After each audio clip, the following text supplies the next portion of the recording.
ಎಲ್ರಿಗೂ ನಮಸ್ಕಾರ. ಬೆಳಗಿನ ಮಾತುಕತೆಗೆ ಬಂದಿದ್ದೀನಿ. ಇವತ್ತಿನ ವಸ್ತು ವಿಷಯ ಮಾನಸಿಕ ಒತ್ತಡ. ಮಾನಸಿಕ ಒತ್ತಡ ಹೌದು ಸ್ನೇಹಿತರೆ, ನಾವೆಲ್ಲ 21ನೇ ಶತಮಾನದ ಕಾಲಘಟ್ಟದಲ್ಲಿ ನಾವು ಚಲನೆಗೊಳ್ಳುತ್ತಿದ್ದೇವೆ. ಆಧುನಿಕತೆಯ ತುತ್ತ ತುದಿಯಲ್ಲಿದ್ದೇವೆ. ತಂತ್ರ ಆವಿಷ್ಕಾರಗಳ ಲವಲೇಶಗಳೊಂದಿಗೆ ಇಡೀ ಜಗತ್ತು ಇವತ್ತು ಒಂದು ಪುಟ್ಟ ಹಳ್ಳಿಯಾಗಿದೆ. ದೂರ ಸಮೀಪವಾಗುತ್ತಿದೆ, ಸಮೀಪ ದೂರವಾಗುತ್ತಿರುವ ಸಂದರ್ಭದಲ್ಲಿ ಎಲ್ಲ ಸಂಬಂಧಗಳು ಗೌಣವಾಗುತ್ತಿವೆ. ವಾಣಿಜ್ಯ ವ್ಯವಹಾರವೇ ಮೇಲುಗೈಯಾಗಿ ಮುಂದೆ ಬರುತ್ತಿದೆ. ಎಲ್ಲರೂ ತಮ್ಮ ತಮ್ಮ ಬದುಕಿನಲ್ಲಿ ವೇಗವನ್ನು ಪಡೆದುಕೊಳ್ಳುತ್ತಿದ್ದಾರೆ. ವೇಗವೇ ಬದುಕು ಆಗುತ್ತಿದೆ. ಇಂತಹ ಸನ್ನಿವೇಶದಲ್ಲಿ ನಾವಿದ್ದೀವಿ. ಇಡೀ ಜಗತ್ತು ಇವತ್ತು ವೇಗದಿಂದ ಚಲಿಸ್ತಾ ಇದೆ. ಹಾಗಾಗಿ ಮನುಷ್ಯ ಕೂಡ ಹೊರತಲ್ಲ. ಏಕೆಂದರೆ ಮನುಷ್ಯ ತನ್ನ ಆಸೆಗಳನ್ನು, ತನ್ನ ಆಕಾಂಕ್ಷೆಗಳನ್ನು, ತನ್ನ ಭಾವನೆಗಳನ್ನು, ತನ್ನ ಗುರಿಗಳನ್ನು, ತನ್ನ ಸಾಧನೆಗಳನ್ನು, ತನ್ನ ಕನಸುಗಳನ್ನು, ತನ್ನ ವಿಚಾರಗಳನ್ನು, ತನ್ನ ಗ್ರಹಿಕೆಗಳನ್ನು ಹಂಚ್ಕೋಬೇಕು. ಎಲ್ಲರಿಗಿಂತ ಮುಂಚೆ ನಾನು ಹಂಚ್ಕೋಬೇಕು ಅನ್ನೋ ಒಂದು ಆಸೆಯಿಂದನೇ ಚಲಿಸ್ತಾ ಬಂದಿದ್ದಾನೆ. ಇವತ್ತು ಆಧುನಿಕತೆಯ ತುತ್ತ ತುದಿಯಲ್ಲಿ ನಾವೆಲ್ಲ ಇದ್ದೀವಿ. ಎಲ್ಲರೂ ತಮ್ಮ ತಮ್ಮ ವೇಗದ ಮೂಲಕವೇ ತಮ್ಮ ಬದುಕನ್ನು ಸಾಕಾರ ಮಾಡಿಕೊಳ್ಳಲು, ತಮ್ಮ ಬದುಕನ್ನು ಹಸನುಗೊಳಿಸಿಕೊಳ್ಳಲು, ತಮ್ಮ ಬದುಕನ್ನು ಬಂಗಾರವಾಗಿಸಿಕೊಳ್ಳಲು ಶತಪ್ರಯತ್ನ ಪಡ್ತಾನೆ ಇದ್ದಾರೆ. ಎಲ್ಲರಿಗಿಂತ ಮುಂಚೆ ನಾನು ವೇಗವಾಗಿ ಹೋಗಬೇಕು, ಎಲ್ಲರಿಗಿಂತ ವೇಗವಾಗಿ ನಾನು ಶ್ರೇಯಸ್ಸನ್ನು ಪಡ್ಕೋಬೇಕು, ಎಲ್ಲರಿಗಿಂತ ವೇಗವಾಗಿ ನನ್ನ ವ್ಯವಹಾರದಲ್ಲಿ ನಾನು ಮುಂದೆ ಬರಬೇಕು, ಎಲ್ಲದಕ್ಕಿಂತ ನಾನು ನನ್ನ ಜ್ಞಾನ ಸಂಪತ್ತನ್ನು ಇಡೀ ಜಗತ್ತಿಗೆ ತೋರಿಸಬೇಕು,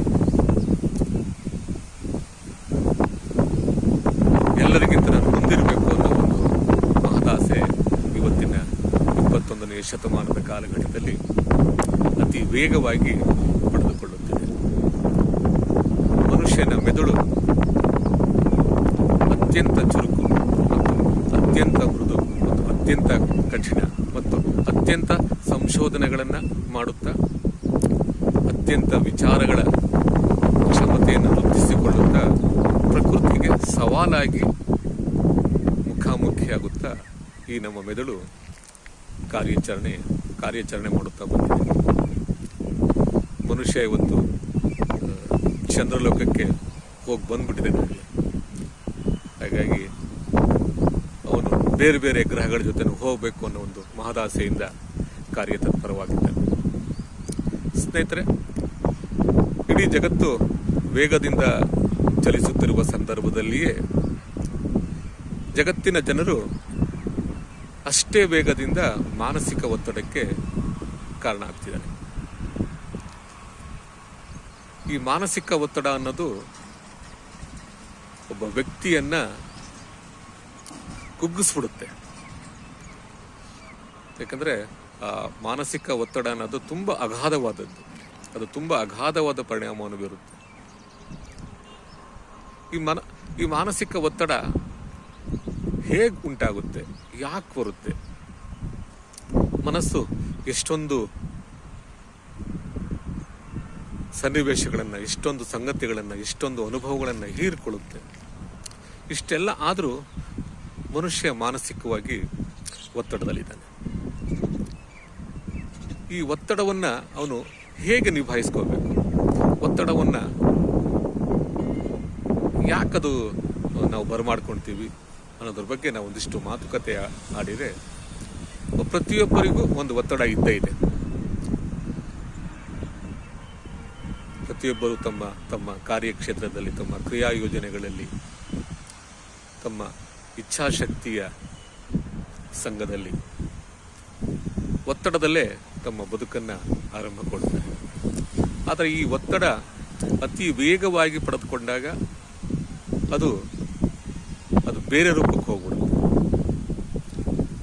ಅದು ಯಾವುದೇ ಕ್ಷೇತ್ರವಿರಲಿ, ಸಂಗೀತ ಕ್ಷೇತ್ರವಿರಲಿ, ನಾಟಕವಿರಲಿ, ಸಿನಿಮಾ ಕ್ಷೇತ್ರವಿರಲಿ, ಸಾಹಿತ್ಯ ಕ್ಷೇತ್ರವಿರಲಿ, ರಾಜಕೀಯ ಕ್ಷೇತ್ರವಿರಲಿ, ಅದು ಅದು ಯಾವುದೇ ಕ್ಷೇತ್ರವಿರಲಿ,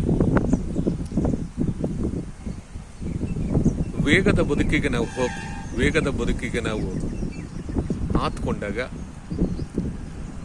ವೇಗದ ಬದುಕು ನಮ್ಮ ಜೊತೆ ಬಂದಾಗ, ಆಮೇಲೆ ವೇಗದ ಬದುಕಿನ ಜೊತೆ ನಾವು ಪರಿಸ್ಥಿತಿಯನ್ನ ನಾವು ನೇರವಾಗಿ ಮುಖಾಮುಖಿ ಆಗದೆ ಪರಿಸ್ಥಿತಿಯನ್ನ ಅರ್ಥ ಮಾಡದಲ್ಲೇ ನಾವು ಹೋದಾಗ ನಾವು ಮಾನಸಿಕವಾಗಿ ಒತ್ತಡ ಗುರಿಯಾಗ್ತೀವಿ.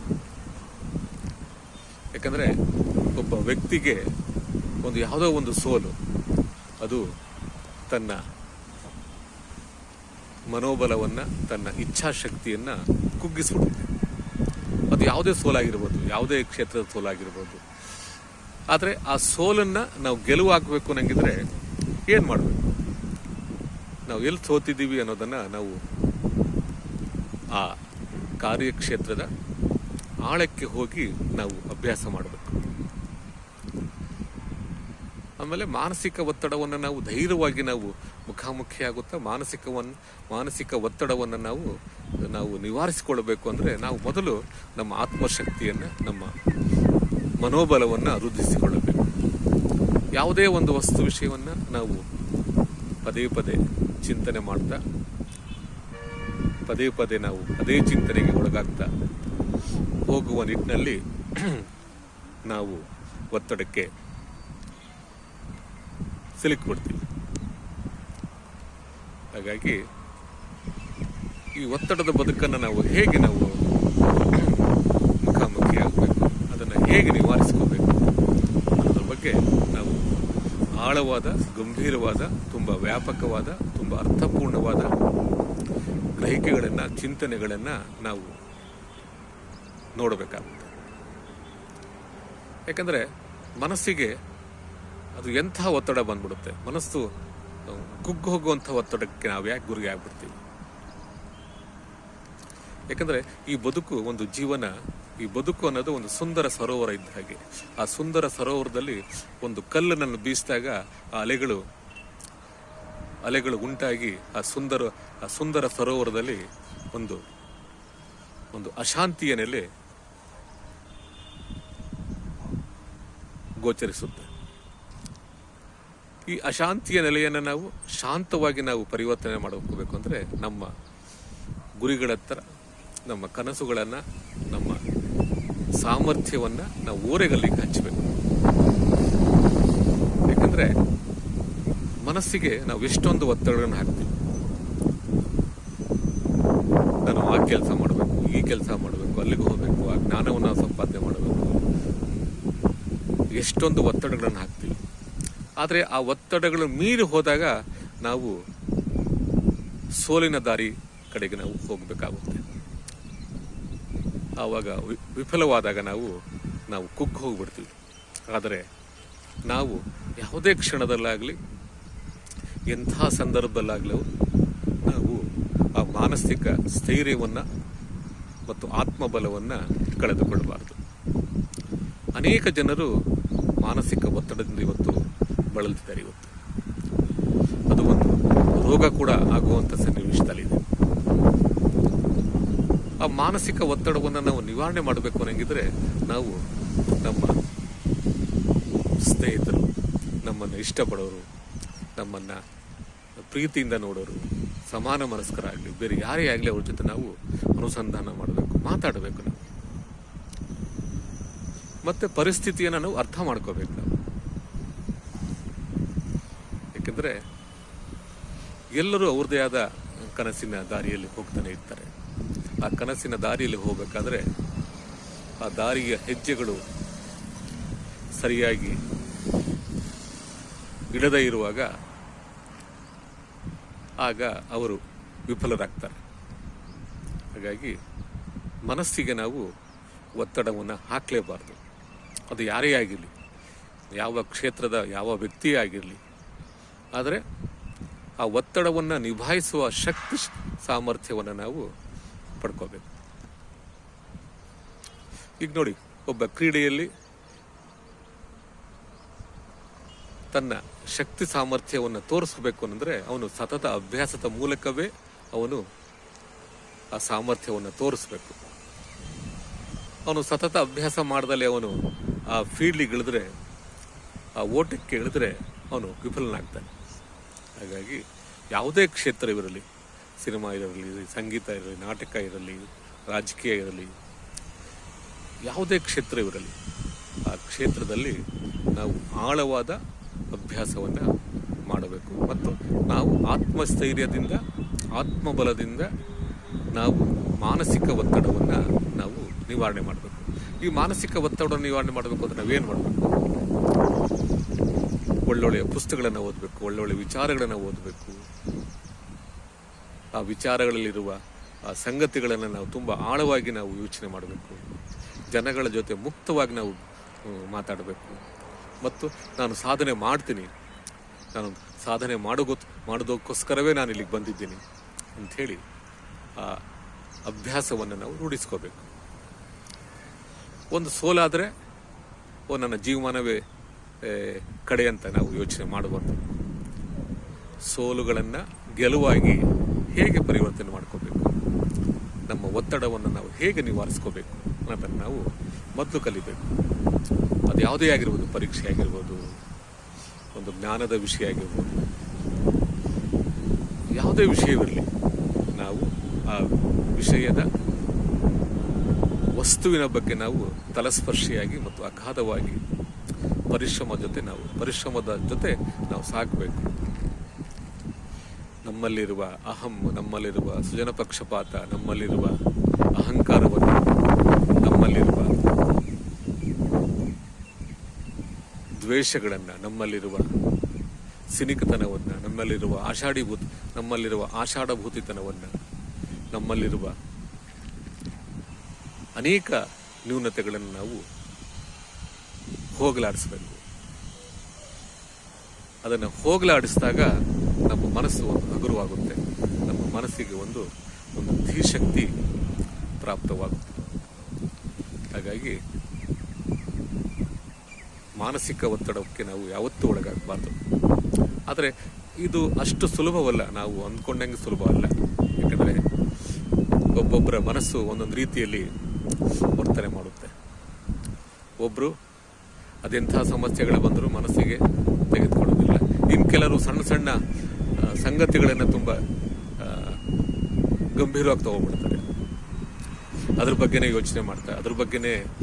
ಯೋಚನೆ ಮಾಡ್ತಾ ಖಿನ್ನತೆ ಒಳಗಾಗ್ಬಿಡ್ತಾರೆ. ಆದರೆ ಹಂಗಾಗಬಾರ್ದು. ಹಾಗಾಗಿ ಈ ಮನಸ್ಸಿನ ಮೇಲೆ ಒತ್ತಡವನ್ನು ನಾವು ಯಾವತ್ತೂ ಅತಿಯಾಗಿ ಹೇರಬಾರ್ದು. ಆ ಒತ್ತಡವನ್ನು ನಾವು ನಿಭಾಯಿಸ್ಕೊಳ್ತಾ ಆ ಒತ್ತಡಕ್ಕೆ ನಾವು ನಮ್ಮ ಮಾರ್ಗಸೂಚಿಗಳನ್ನು ನಾವು ಕಂಡುಹಿಡ್ಕೋಬೇಕು. ಯಾಕಂದರೆ ನಾವು ನಮ್ಮ ಮನಸ್ಸಿಗೆ ಒತ್ತಡ ಹಾಕಿದಾಗ ನಮಗೆ ದಾರಿ ಸರಿಯಾಗಿ ಕಾಣೋದಿಲ್ಲ. ಯಾಕಂದರೆ ಈ ಮನಸ್ಸನ್ನು ಘಾಸಿಗೊಳಿಸ್ಕೊಂಡಾಗ ಮತ್ತು ಈ ಮನಸ್ಸನ್ನು ಘಾಸಿಗೊಳಿಸೋರು ಅನೇಕ ಈ ಮನಸ್ಸನ್ನು ಘಾಸಿಗೊಳಿಸುವಂಥ ವಾತಾವರಣ ನಮ್ಮ ಬದುಕಿನಲ್ಲಿ ನಾವು ನೋಡ್ತೀವಿ. ಅದು ಯಾರೇ ಆಗಿರ್ಬೋದು, ನಮ್ಮ ಮನಸ್ಸನ್ನು ಅಲ್ಲೋಲ ಕಲ್ಲೋಲ ಉಂಟು ಮಾಡಿ ನಮ್ಮ ಮನಸ್ಸನ್ನು ಘಾಸಿಗೊಳಿಸ್ತಾರೆ. ಅಂಥ ಪ್ರಸಂಗಗಳು ಎಲ್ಲರ ಜೀವನದಲ್ಲಿ ಬರುತ್ತೆ. ಬಂದು ಹೋಗ್ತಾ ಇರುತ್ತದೆ. ಆದರೆ ಈ ಘಾಸಿಗೆ ಒಳಗಾಗುವ ಆ ಸಂಗತಿಗಳನ್ನು, ಆ ಪ್ರಸಂಗಗಳನ್ನು ಧೈರ್ಯವಾಗಿ ನಾವು ಮುಖಾಮುಖಿಯಾಗುತ್ತಾ ಹಿಮ್ಮೆಟ್ಟಿಸಬೇಕು. ಆದಾಗ ನಾವು ನಮ್ಮ ಗುರಿಗಳತ್ತ, ನಮ್ಮ ಕನಸುಗಳ ಮತ್ತು ನನಸುಗಳನ್ನು ನಾವು ಸರಿಯಾದ ರೀತಿಯಲ್ಲಿ ಸಾಗೋದಕ್ಕೆ ನಾವು ಒಂದು ದಾರಿ ಸಿಗುತ್ತೆ. ಹಾಗಾಗಿ ನಾವು ಈ ಮಾನಸಿಕ ಒತ್ತಡವನ್ನು ನಾವು ಎಂಥ ಸಂದರ್ಭದಲ್ಲಿಯೂ ನಾವು ಸ್ವೀಕಾರ ಮಾಡಬಾರ್ದು. ಒಂದು ವೇಳೆ ಒತ್ತಡಕ್ಕೆ ಒಳಗಾದರೂ ಸಹ ಅದರ ನಿರ್ವಹಣೆಗೆ ನಾವು ಕುರಿತು ಆಲೋಚನೆಯನ್ನು ಮಾಡಬೇಕು. ಏಕೆಂದರೆ ಮನಸ್ಸು ತುಂಬ ಮೃದು, ತುಂಬ ಕಠಿಣ. ಹೀಗಾಗಿ ಮನಸ್ಸಿನ ಮೇಲೆ ನಾವು ಅಗಾಧವಾದ ಪರಿಣಾಮವನ್ನು ಬೀರಬಾರ್ದು. ಯಾವುದೇ ಒಂದು ವಸ್ತು ವಿಷಯಕ್ಕೆ ನಾವು ಅಂಟ್ಕೊಂಡಾಗ ಹಂಗಾಗ್ಬಿಡುತ್ತೆ. ಎಷ್ಟೋ ಜನ ಆ ಮಾನಸಿಕ ಒತ್ತಡವನ್ನು ತಡಿಲಾರದೆ ಎಲ್ಲರಿಗಿಂತ ದೂರವಾಗಿ ಒಂಟಿತನ ಅನುಭವಿಸ್ತಾರೆ. ಎಷ್ಟೋ ಜನ ಮಾನಸಿಕ ಒತ್ತಡದಿಂದ ಖಿನ್ನತೆಗೊಳಗಾಗಿದ್ದಾರೆ. ಬದುಕಿನಿಂದ ದೂರ ಸರಿಯುವಂತಹ ಸಂದರ್ಭ ಬಂದಿದೆ ಅವರಿಗೆ. ಬದುಕಿನಲ್ಲಿ ಅಶಾಂತಿ ತಂದಿದೆ ಅವರಿಗೆ. ಆದರೆ ಈ ಅಶಾಂತಿಯ ಬದುಕಿನಲ್ಲಿ ಶಾಂತವಾಗಿರಬೇಕು ಅಂದರೆ ನಾವು ನಮ್ಮ ಮೂಲ ಸಮಸ್ಯೆಗಳಿಗೆ ನಾವು ಪರಿಹಾರವನ್ನು ಕಂಡುಕೋಬೇಕು. ಈ ಮಾನಸಿಕ ಒತ್ತಡಕ್ಕೆ ಅನೇಕ ಕಾರಣಗಳು ಉಂಟಾಗುತ್ತೆ. ಆ ಕಾರಣಗಳಿಗೆ ನಾವು ಮುಖಾಮುಖಿಯಾಗುತ್ತಾ ಆ ಮಾನಸಿಕ ಒತ್ತಡವನ್ನು ನಾವು ಹೋಗಲಾಡಿಸ್ಬೇಕು. ಯಾಕಂದರೆ ಈ ಜಗತ್ತು ಒಂದು ಅತಿ ವೇಗದಿಂದ ಚಲಿಸುತ್ತಿರುವ ವಾಹಕವಾಗಿರೋದ್ರಿಂದ ಒತ್ತಡಗಳು ತುಂಬ ಸಹಜ. ಹಾಗಾಗಿ ಒತ್ತಡವನ್ನು ನಾವು ನಿವಾರಿಸ್ಕೋಬೇಕು. ಆ ನಿವಾರಿಸ್ಕೋಬೇಕು ಅಂದರೆ ನಾವು ನಮ್ಮ ಮನಸ್ಸನ್ನು ಸಹಜವಾಗಿ ಸರಾಗವಾಗಿ ನಿರ್ಮಲವಾದ ಮನಸ್ಸಿನಿಂದ ನಾವು ಯೋಚನೆ ಮಾಡಬೇಕು. ಆವಾಗ ಈ ಬದುಕಿನ ಮೇಲ್ಮೈ ಲಕ್ಷಣಗಳು, ಈ ಬದುಕಿನ ವೈರುಧ್ಯಗಳು, ಈ ಬದುಕಿನ ಸಂತೋಷಗಳು, ಈ ಬದುಕಿನ ಆತ್ಮಸಂತೋಷಗಳು, ಈ ಬದುಕಿನ ಆತ್ಮಸಂಗಾತಗಳು, ಈ ಬದುಕಿನ ದಾರ್ಶನಿಕತೆಗಳು, ಈ ಬದುಕಿನ ಸಾಂಗತ್ಯಗಳು ನಮಗೆ ಗೋಚರಿಸುತ್ತೆ. ಸ್ನೇಹಿತರೆ, ಇಷ್ಟೊತ್ತು ಈ ವಿಷಯದ ಬಗ್ಗೆ ಮಾತಾಡಿದ್ದೀನಿ.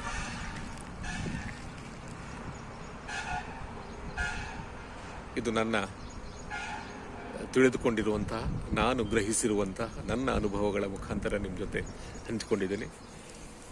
ಹಾಗಾಗಿ ಮಾನಸಿಕ ಒತ್ತಡಕ್ಕೆ ಯಾರು ಒಳಗಾಗಬೇಡಿ. ಒಂದು ವೇಳೆ ಒಳಗಾದರೂ ಸಹ ಅದನ್ನು ನಿರ್ವಹಣೆಯ ಸೂತ್ರಗಳನ್ನು ನಾವು ಅಳವಡಿಸ್ಕೋಬೇಕು. ಆ ನಿರ್ವಹಣೆಯ ಸೂತ್ರಕ್ಕೆ ನಾವು ನಮ್ಮ ಸತತ ಅಭ್ಯಾಸವೇ ಒಂದು ಮದ್ದಾಗಬೇಕು. ಇಷ್ಟು ಹೇಳ್ತಾ, ಯಾಕಂದರೆ ಮನಸ್ಸಿನ ಬಗ್ಗೆ, ಮಾನಸಿಕ ಒತ್ತಡದ ಬಗ್ಗೆ ಎಷ್ಟು ಹೇಳೋದು ಸಾಲದು. ಇಷ್ಟು ಹೇಳ್ತಾ ಇವತ್ತಿನ ಈ ಬೆಳಗಿನ ಮಾತುಕತೆಯನ್ನು ಮುಗಿಸ್ತೀನಿ. ಎಲ್ಲರಿಗೂ ಒಳ್ಳೆಯದಾಗಲಿ. ನಮಸ್ಕಾರ.